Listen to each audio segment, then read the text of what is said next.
সাঈদ ইবনে আমের আল জুমাহি রাদিয়াল্লাহু আনহু তার বিরুদ্ধে 4টা অভিযোগ দিছে। বলছে, হে আমিরুল মুমিনিন ওমর, আপনার নিয়োগকৃত এই গভর্নর সে আমাদের সাথে দিনের একটা লম্বা সময় সকাল থেকে কথা বলে না, সে মাসের একটা দিন বাইরে বের হয় না, মাঝে মধ্যে সে অজ্ঞান হয়ে যায়, এবং তার বিরুদ্ধে আর একটা অভিযোগ হলো কি যে সে রাতের বেলা জনগণের কথা শুনতে চায় না। উমর সাঈদ ইবনে আমের আল জুমাহিকে চিঠি লিখছেন যে আসো তোমার বিচার হবে, জনগণ তোমার বিরুদ্ধে অভিযোগ দিছে।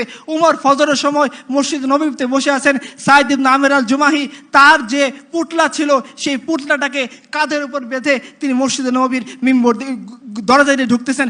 উমর বলতেছেন, আমার চোখ কি ধোকা খাইতেছে, এই কি সাঈদ ইবনে আমের আল জুমাহি যে হিমসের গভর্নর, তার বাহন কোথায়, তার সে রাজকীয় ভাব কোথায়? সাঈদ ইবনে আমের আল জুমাহি উমরের সামনে হাজিরা দিয়ে বলতেছেন, হে আমিরুল মুমিনিন, যে বাহন আপনি দিয়েছেন সেটা রাষ্ট্রীয় কাজের জন্য, সরকারি কাজের জন্য, এখন বেসরকারি হিসেবে আমাকে তলব করেছেন।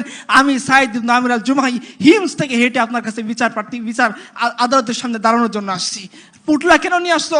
বলছে, আমি জানি না আপনি আমাকে আটকে রাখবেন নাকি আমাকে বহিষ্কার করবেন, আমার তো সম্পদ ছিল এই পুটলার মধ্যে বেঁধে নিয়ে আসছি। উমর জিজ্ঞাসা করতেছেন, বলো তোমার বিরুদ্ধে অভিযোগ, তুমি সকাল থেকে লম্বা সময় দেখা করো না মানুষের সামনে। বলছে, হ্যাঁ আমিরুল মুমিনিন, আমার ঘরে কাজ করে দেওয়ার মতো কোনো লোক নেই যে আমার কাজে সহযোগিতা করবে।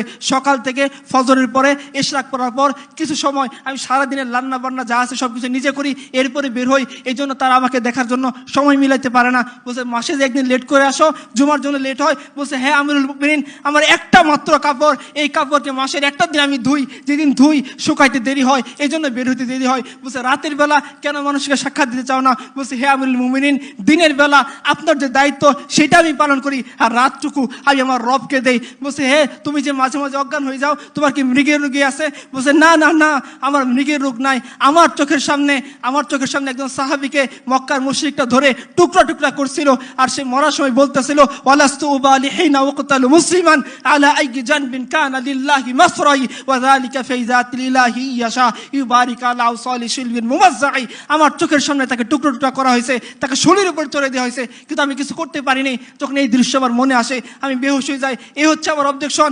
দেখেন, আপনারা এই ধরনের রাষ্ট্রপ্রধান চান না ওই ধরনের রাষ্ট্রপ্রধান চান যারা মানুষের উপর জুলুম করে, মানুষের উপর অত্যাচার করে, মানুষের সম্পদ লুণ্ঠন করে, মানুষের জনজীবনকে বিপর্যস্ত করে, নাকি ওরা যারা নিজেদের হাতে সংবিধান প্রণয়ন করে বলে দেয় যে তাদেরকে কখনোই বিচারের কাঠগড়ায় আনা যাবে না?